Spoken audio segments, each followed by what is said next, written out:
शरीर में गर्मी पैदा करना, समझिए। हाँ, तब पूरी सरकार को और हम लोगों को पैडलिमेंट कर रहा है, हम लोग को गुंडा कर रहा है सर, माफी मांगने कहिए। संविधान को नोच लिया गया, इमरजेंसी आपातकाल लाया गया। सर क्या दलितों को यहाँ भी बोलने का नहीं? आप नारे बजाना लगा चाहते हो, उनको पॉइंट ऑफ ऑर्डर सुनना चाहते हैं तो सीट पे जाइए। शुक्रिया माननीय सभापति जी। संविधान पर चर्चा के दौरान राहुल गांधी जब बोल रहे थे तब सत्ता पक्ष की तरफ से क्यों टोका टोकी हुई? स्पीकर ओम बिरला किस बात पर बिगड़ गए और सांसद डी राजा की किस बात से सांसद निशिकांत दुबे इतने उखड़े कि संसद में ही तू तराक करने लगे? सावरकर का जिक्र बार बार संविधान पर चर्चा के दौरान लोकसभा में क्यों हुआ?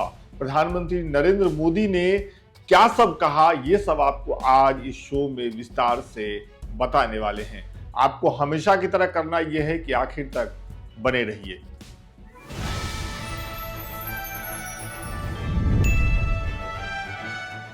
चौदह दिसंबर 2024 संसद के शीतकालीन सत्र का 15वां दिन। संविधान पर जो चर्चा कल लोकसभा में रक्षा मंत्री राजनाथ सिंह के भाषण से शुरू हुई, वो आज देश के प्रधानमंत्री नरेंद्र मोदी के लंबे संबोधन के साथ पूरी हुई।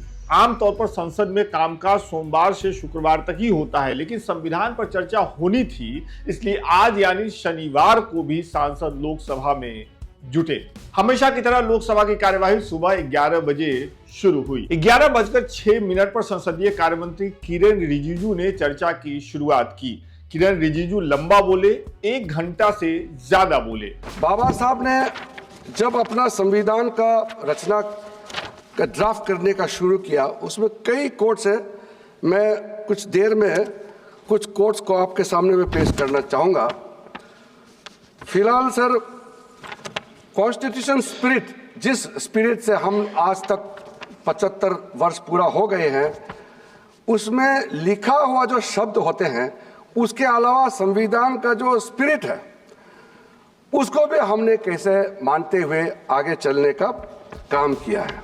उन्होंने अपनी बात पूरी की। उसके बाद डीएम के सांसद ए राजा को मौका मिला। ए राजा ने काफी आक्रामक तरीके से अपनी बातें कहनी शुरू की। ए राजा ने एक बयान का हवाला देकर कहा कि बीजेपी संविधान बदलने की बात कहती है। लोकसभा चुनाव के दौरान दिए गए एक बयान का जिक्र वो कर रहे थे। इस बात के जिक्र से सत्ता पक्ष नाराज हो गया और देखते ही देखते लोकसभा का माहौल बदल गया। Is it not true? Is it not true? Your vice president of the party gave you interview in public. If before the election, if we are getting 400 seats in the Lok Sabha, then we will alter the constitution. We will declare this country is a Hindu Rashtra. It is on record. Shame, shame. It is on record. I will prove. Move your privilege. Move your privilege. Move your privilege. Move your privilege. I will do. Sir, let them give answer. Sir, don't disturb us. Don't disturb us, sir. If you are, Let him speak, sir. Let him speak, sir. Mr. Raja, Sir. Raja, no, it is now you are seriously. If you are, I'm just Sir, talking you want to Raja. protect the speaker. See, now if you are charging, Sir, I'm charging. the vice president, I will- somebody has. Now Sir, I'm not. it will be changed and it will be a Hindu, so you can authenticate. No, no. Sir, it is there. It is there. Sir, Shri Prahlad Joshi ji, please, no. What? Sir, I'm not yielding. I'm not yielding. Shri I'm not yielding. Prahlad Joshi ji. I'm not yielding. No, I'm giving sir. Shri Prahlad Joshi. Sir, what he is claiming is the person who is in the number 2, President Order number 2, he has said that we will alter the constitution and announce it as a Hindu Rashtra. Who has said it, and he should authenticate it, sir. Otherwise, he is misleading the House, sir. Who is this, sir? Who is the person? Let him say the name and let him authenticate it. Let him authenticate it, sir. Now- Let him authenticate now, it. Mr. Raja ji. He should authenticate it, sir. ऐसा नहीं चलेगा। कोई भी नहीं कहा है इसे। पहले प्रमाणित करो। प्रमाणित करो। इतना बड़ा he should authenticate it. How can he mislead the House? How can he mislead the House? How can he I will request to everybody, please, except Raja ji, kindly take your seat. Mr. Balu ji, you are very senior, kindly take your seat. You are member of parliament now, he is speaking. Only I will ask to Raja ji, ki if you are saying anything, and if it is a child, so you have to authenticate on the particular issue. What Mr. Prahlad Joshi ji has done. Authenticate. You have to authenticate. You have to authenticate. नहीं, ठीक है. झगड़ा यही खत्म नहीं हुआ. ए राजा आगे बोलने लगे. बोलते बोलते वो सत्ता पक्ष के लिए कुछ ऐसे शब्दों का इस्तेमाल कर गए जो संसदीय नहीं है, और इसके बाद तो लोकसभा का पूरा माहौल ही गर्मा गया. There is a grey area in the Constitution Assembly. When KT Shah, the member of KT Shah in the Constitution Assembly, wanted to insert secularism in the Constitution, Ambedkar did not respond it. Why he responded? He spoke outside. He said, see the articles, Article 15, Article 25, Article 28, all are prohibiting any discrimination on the basis of religion. And the protection are purely secular. So the Constitution itself is pure secular. The entire country knows Pakistan declared is a charity country. But we are not declared any charity country. In the absence of the declaration, and having incorporated 15, 26, 28, 27, 28, it is not necessary to say the secular government is there, because such a bad thing will not come to this country.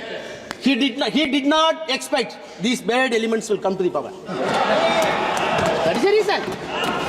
Sir, later it was. What is it? क्या point of order है निशिकांत जी? क्या point of order? He didn't ask for point of order. We are asking for point of order. क्या है? निशिकांत दुबे जी क्या है? ये जो bad element है सर, हम लोगों को बैड एलिमेंट कर रहा है सर. ये बैड एलिमेंट कैसे बोल सकता है? ये अनपार्लियामेंट्री है सर.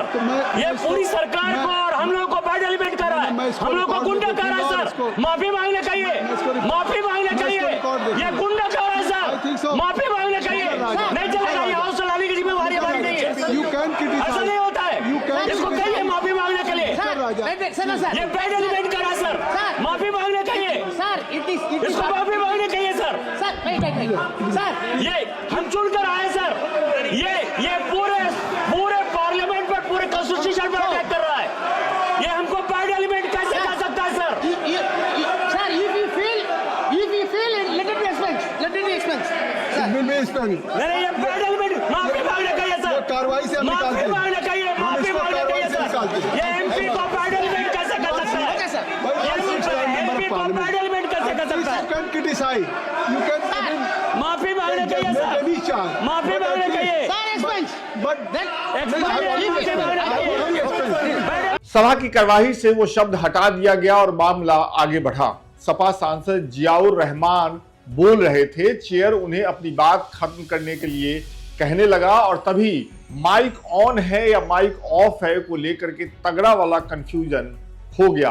क्या हुआ ये देखते जाइए. वैसे आजकल लोकसभा में कैमरा और माइक को लेकर हर कुछ दिन में बवाल कट ही जाता है. हम चाहते हैं इस देश की आजादी, हमारी देश की सभापति जी, बस मैं अपनी बात खत्म कर रहा हूं, 1 मिनट. हमारी देश की आजादी के लिए मैं ये कोई बंटवारे की बात नहीं कर रहा, लेकिन हमारे मुस्लिम और हिंदू समाज सब लोगों ने मिलकर के इस देश को आजाद कराने का काम किया था. आज उनके साथ ज्यादती क्यों की जा रही है? हम लोग अपने इस मुल्क के अंदर मजबूरी से नहीं रुके, बल्कि हम जो है अपनी मर्जी से रुके थे. हमारी मुल्क को आजाद कराने में हजारों लाखों मुसलमानों ने शहीद हुए थे. माननीय सभापति जी, कॉन्क्लूड कर रहा हूं सिर्फ राजकुमार से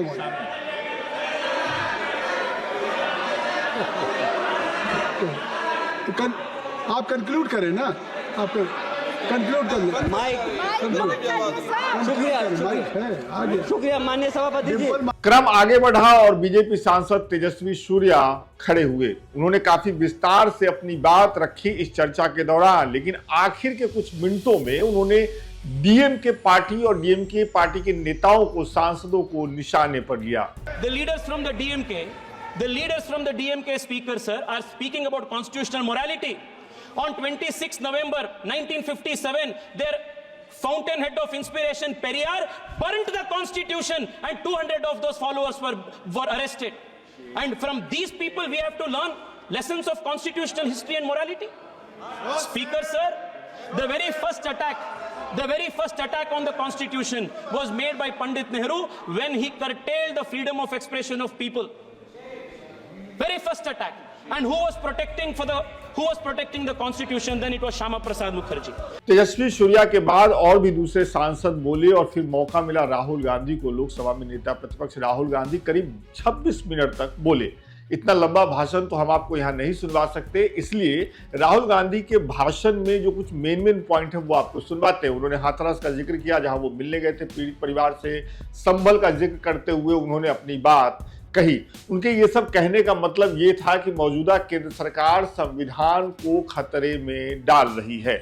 राहुल गांधी ने अपने भाषण के दौरान सावरकर का भी जिक्र किया और ये बताने की कोशिश की कि सावरकर और आरएसएस ने कभी संविधान को नहीं माना। सुनिए राहुल गांधी ने क्या कुछ कहा, जो भी कहा उसका निचोड़ क्या था वो यहां सुन लीजिए। इन हिंदी, भारत के संविधान के बारे में सबसे बुरी बात तो यह है कि इसमें कुछ भी भारतीय नहीं है। भारत के संविधान के बारे में सबसे बुरी बात तो यह है कि इसमें कुछ भी भारतीय नहीं है। यह आपके नेता ने कहा था, जिसकी आप पूजा करते हैं। ठीक है सर, जैसे एकलव्य का अंगूठा काटा गया, वैसे ही आप हिंदुस्तान के युवाओं का सबका अंगूठा काटते हो। जब आप अदानी जी को धारावी देते हो, तो आप धारावी के जो एंटरप्रेन्योर्स हैं, जो स्मॉल एंड मीडियम बिजनेसेस हैं, उनका आप अंगूठा काटते हो। जब आप हिंदुस्तान के पोर्ट्स, एयरपोर्ट्स, डिफेंस इंडस्ट्री, ये सब जब आप अदानी को देते हो,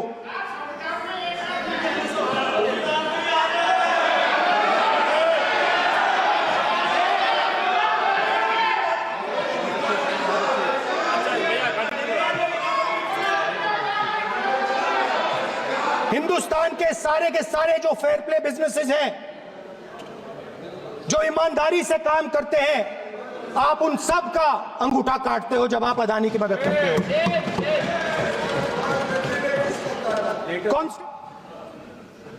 पहले हजारों युवा सुबह उठकर रनिंग करते थे, वेट ट्रेनिंग करते थे आर्मी में जाने के लिए। जब आपने अग्निवीर लागू किया तो आपने उन युवाओं की उंगली काटी। जब आप पेपर लीक कराते हो, 70 बार आपने पेपर लीक करवाया है, तब आप हिंदुस्तान के युवाओं के अंगूठा काटते हो।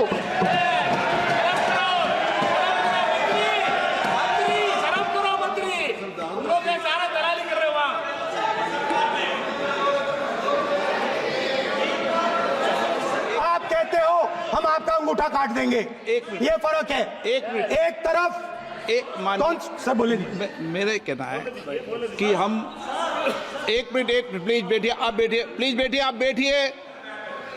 आज हम भारत के संविधान की 75 वर्ष की गौरवशाली यात्रा कर रहे हैं और कल भाई ये चर्चा हुई थी कि हम संविधान की चर्चा करते समय उसकी उच्च कोटि की ये अपेक्षा है। आप स्पीकर आप राष्ट्रपति भाषण नहीं है। कॉन्स्टिट्यूशन में कहीं नहीं लिखा है कि मोनोपोली होनी चाहिए। कॉन्स्टिट्यूशन में कहीं नहीं लिखा है कि पेपर लीक होना चाहिए। कॉन्स्टिट्यूशन में कहीं नहीं लिखा है कि अग्निवीर होना चाहिए। कॉन्स्टिट्यूशन में ये सब नहीं लिखा है, इसलिए मैं यहां रेस कर रहा हूं। कॉन्स्टिट्यूशन में नहीं लिखा है कि हिंदुस्तान के युवाओं का अंगूठा काटना चाहिए, उनका जो हुनर है उनसे छीना जाना चाहिए। और जहां भी आप जाते हो, एक धर्म को दूसरे धर्म से लड़ाते हो, नफरत फैलाते हो। कहां लिखा है कॉन्स्टिट्यूशन में? कहां लिखा है कॉन्स्टिट्यूशन में कि एक धर्म को दूसरे धर्म से लड़ाना है? कहां लिखा है कॉन्स्टिट्यूशन में कि दलित परिवार को बंद करके अंदर रखना है? और उनके अपराधियों को बाहर घूमने देना है। कौन से कॉन्स्टिट्यूशन में लिखा है? मुझे दिखाइए। राहुल गांधी के बाद बीजेपी सांसद अनुराग सिंह ठाकुर की बारी आई। उन्होंने संविधान पर ज्यादा कुछ नहीं बोला, थोड़े ही बोले, लेकिन संविधान की एक किताब जो राहुल गांधी कई बार दिखाते हैं उसके पन्ने खोलकर उन्होंने राहुल गांधी को कुछ दिखाने की, बताने की कोशिश की। संविधान तो हाथ में लेके घूमते हैं, लेकिन ये नहीं बता पाए कि उसके पन्ने तक कितने हैं, क्योंकि उन्होंने कभी खोला ही नहीं। आज मैं इसी, क्योंकि ये संविधान जो राहुल जी सब तरफ दिखाते हैं सर, शायद इन्होंने इसके 2 पन्ने भी खोलकर नहीं देखे। अगर आप इसका प्रीफेस देखेंगे, प्रीफेस किसने लिखा है सर? सुप्रीम कोर्ट के वरिष्ठ अधिवक्ता गोपाल शंकर नारायण जी, उन्होंने लिखते हैं, our constitution was crafted by the finest and most emancipated minds of the time and thankfully not directed by the confused Nehruvian social policy that guided success governments। वो इनकी नेहरू जी की विचारधारा पर सवाल खड़ा करते हैं और उन्होंने लिखा है कि giants like B.R. Ambedkar, B.N. Rao, Sardar Patel, K.M. Munshi, Alladi debate provisions to protect the basic freedom. उन्होंने श्रेय दिया है तो अम्बेडकर जी को, सरदार पटेल और आगे। सर इसके अगले पन्ने पे क्या लिखते हैं गोपाल शंकर नारायण, और ये इन्हीं का ही है सर, मैं इन्हीं की पढ़ रहा हूँ जो इन्होंने हाउस में दिखाया। इसमें लिखा है, were it not for the strength of the document, Indira Gandhi would have been compelled to end the darkest episode in independent India by ending the emergency। यानी कि संविधान की ताकत थी, जिन्होंने इंदिरा गांधी जी की इमरजेंसी को खत्म किया था, तो इस संविधान की ताकत थी। और ये आपके इसके अंदर लिखा है, राहुल जी जो आप लेकर घूमते हो, कभी खोल के पढ़ो तो सही, कभी पढ़ा भी नहीं आपने। और इसमें आगे लिखा है सर, आप चेयर को बोलो, और ये अधिकार दिया है, चेयर को बोलो, धन माननीय सदस्य चेयर को जी। इधर नहीं डाल। अध्यक्ष जी, ये जो राहुल जी कॉपी लेकर घूमते, इसी पे लिखा है कि इंदिरा गांधी जी की यातनाएं और इमरजेंसी को खत्म किया तो बाबा साहब अम्बेडकर के संविधान ने गरीब से गरीब व्यक्ति को उसका काम दिया। सर आप इसके प्रीफेस पे जाइए, सर आप इसके प्रीफेस के बाद फॉरवर्ड जो लिखा सर, ये भी सुप्रीम कोर्ट के बहुत बड़े वकील है, उन्होंने क्या लिखते हैं सर कि जब संविधान बना उसके बाद सर, देश आजाद होने के बाद पहले दिन से ही लेजिस्लेटिव और हमारी ब्यूरोक्रेसी सर, हमारी दोनों ने ही जुडिशरी के साथ सींग फंसा के रखे, जुडिशरी को नीचे दिखाने की बात की। सर ये मैं नहीं कह रहा, ये वही किताब कह रही है जो राहुल गांधी हाथ में लेकर घूम रहे हैं। अगर आपको लग रहा है कि माहौल बहुत गर्मा गया है तो अभी रुकिए, आगे तो असल गर्मा गर्मी होनी है, अभी तो माहौल पूरा आगे होने वाला है। शिवसेना सांसद श्रीकांत एकनाथ शिंदे बोलने के लिए खड़े हुए। वो जब बोलने के लिए खड़े हुए, उन्होंने राहुल गांधी पर निशाना साधा, क्योंकि राहुल गांधी ने अपने भाषण में सावरकर का बार बार जिक्र किया था। ये यहाँ पर सावरकर जी के बारे में बात कर रहे हैं, मुझे सावरकर जी के बारे में बात कर रहे हैं, मुझे इनसे पूछ रहा है, ये जो सावरकर जी का अपमान करते हैं, इनके साथी जो यहाँ पर बैठे होंगे उभाटा वाले, ये उभाटा वालों को मान्य है क्या जो ये सावरकर जी के बारे में बात कर रहे हैं? भाग्य कोई है नहीं मुझे लगता है यहाँ पर। मैं आपको राहुल जी, मैं आपको आपकी दादी इंदिरा गांधी जी का एक कोट देना चाहूंगा, आपसे बात कर रहा हूं। Responding to letter return by Pandit Bakhle, secretary to the Swatantraveer Savarkar Rashtriya Smarak, making plans for celebrating the birth centenary of Savarkar. In her letter honourable Indira Gandhi ji dated May 20, 1980, Indira Gandhi ji writes back to Bakle saying, I have received your letter of 8th May 1980. Veer Savarkar's daring defense of British government has its own importance in the annals of our freedom movement. I wish success to the plans to celebrate the birth centenary of the remarkable son of India. मैं आपसे पूछना चाहूंगा, क्या आपकी दादी भी संविधान विरोधी थी क्या?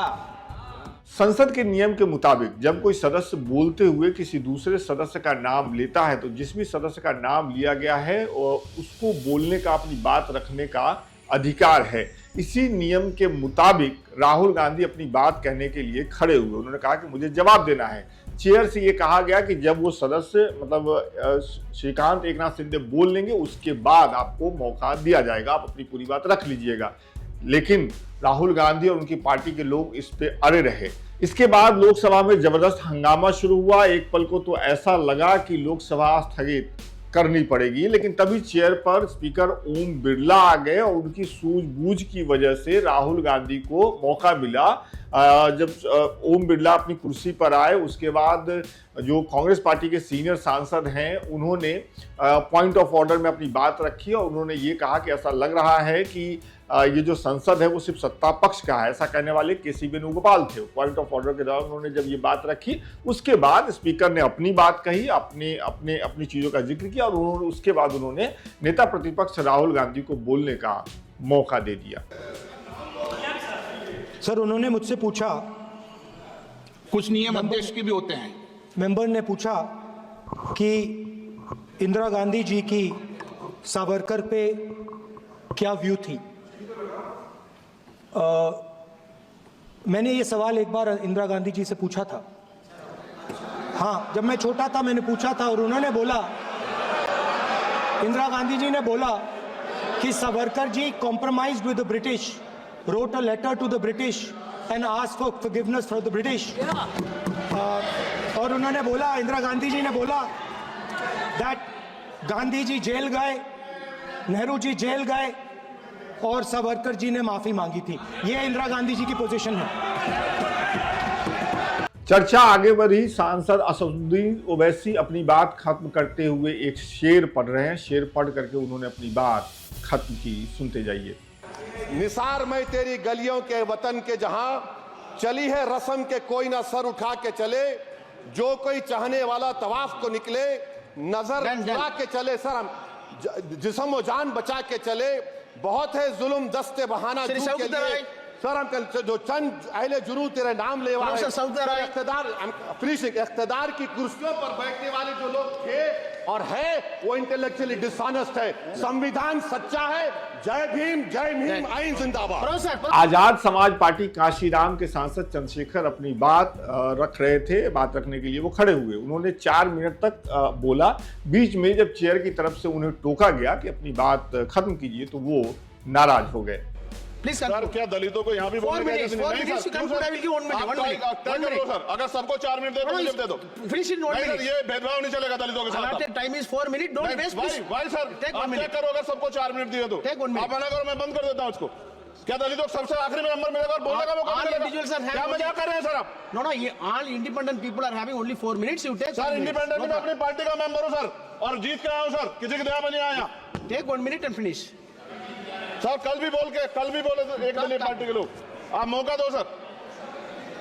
मूछे रखने पर हत्या होती है, महिलाओं पे, छोटे मासूम बच्चों पर रेप हिंसा होती है। एनसीआरबी का डाटा देकर डर लगेगा। यही 1 किलोमीटर में संविधान को जला गया और महाराष्ट्र के परभनी में अभी भी संविधान को नष्ट किया गया, उसकी कॉपी को। आर्टिकल 25-26 में संविधान में सभी को धार्मिक आजादी। कहाँ है दलितों की, मुसलमानों की, जैनों की, बुद्धों की, ईसाइयों की? छत्तीसगढ़ में सतनामी समाज को संविधान की अपनी धार्मिक आजादी के आधार पर जो है उनको अपमानित करके जेल में बंद कर। तो इस तरीके से संविधान पर हो रही चर्चा आगे बढ़ती रही और आखिर में नेता सदन प्रधानमंत्री नरेंद्र मोदी चर्चा का जवाब देने के लिए खड़े हुए। लेकिन वो क्या कुछ बोले ये सुनवाने से पहले आइए हम देखते हैं कि जब वो लोकसभा में पहुंचे, लोकसभा में जब नरेंद्र मोदी पहुंचे, प्रधानमंत्री नरेंद्र मोदी पहुंचे तो क्या कुछ माहौल बना।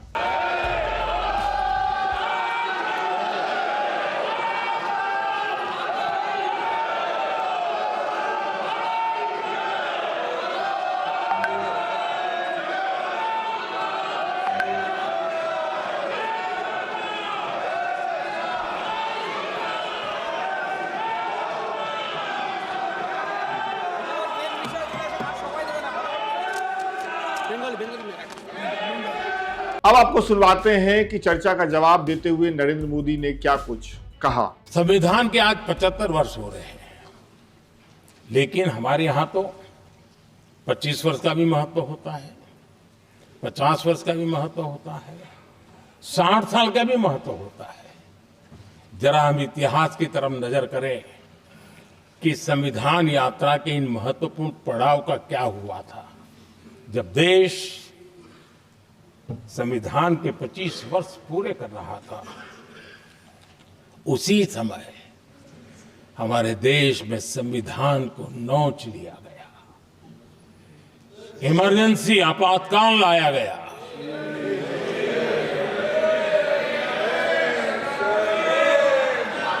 संवैधानिक व्यवस्थाओं को समाप्त कर दिया गया, देश को जेल खाना बना दिया गया, नागरिकों के अधिकारों को लूट लिया गया, प्रेस की स्वतंत्रता को ताले लगा दिए गए,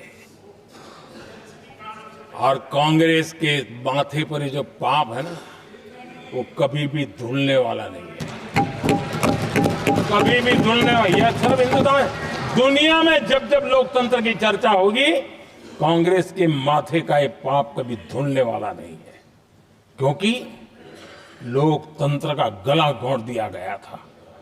भारत के संविधान निर्माताओं की तपस्या को मिट्टी में मिलाने की कोशिश की गई थी। तो इस तरीके से आज लोकसभा में संविधान पर चर्चा पूरी हुई। 2 दिनों की ये चर्चा पूरी हुई और इन 2 दिनों में बहुत ही कायदे से, अच्छे से सांसदों ने एक दूसरे की बात सुनी, अपनी बात कही। बीच बीच में कुछ टोका टोकी, नाराजगी जरूर हुई, लेकिन 2 दिनों तक संसद चला, लोकसभा की कार्यवाही चली। अब मेरे मन में एक सवाल है और वो सवाल ये है कि 20 तारीख को संसद का जो ये शीतकालीन सत्र है वो खत्म हो जाएगा, कुछ दिन बचे हैं गिनती के।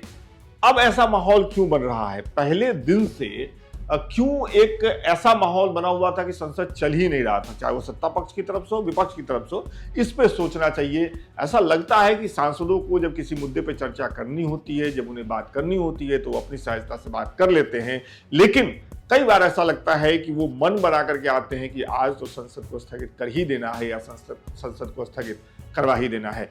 आपको क्या लगता है संसद की कार्यवाहियों के बारे में, जो हम आपको लगातार बता रहे हैं, और हमारे इस शो के बारे में जो आपको बताती है कि दिन भर संसद में क्या कुछ हुआ? कमेंट करके जरूर बताइएगा।